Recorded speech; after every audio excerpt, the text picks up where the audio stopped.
സകല ജനത്തിനും വേണ്ടിയുള്ള വലിയ സന്തോഷത്തിന്റെ സദ്വാർത്ത ഞങ്ങൾ നിങ്ങളെ അറിയിക്കുന്നു. ദാവീദിന്റെ പട്ടണത്തിൽ നിങ്ങൾക്കായി ഒരു രക്ഷകൻ കർത്താവായ ക്രിസ്തുവെന്ന് ജനിച്ചിരിക്കുന്നു. അത്യുന്നതങ്ങളിൽ ദൈവത്തിന് മഹത്വം, ഭൂമിയിൽ ദൈവകൃപ ലഭിച്ചവർക്ക് സമാധാനം.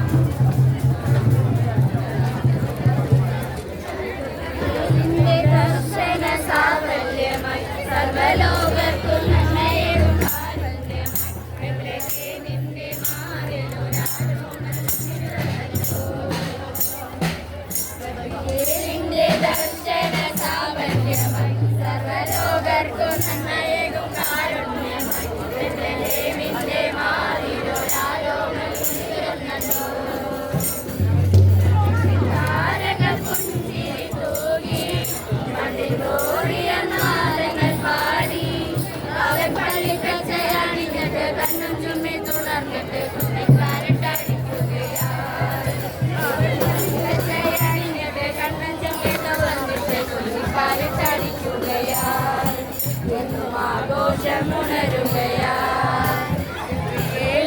ദർശന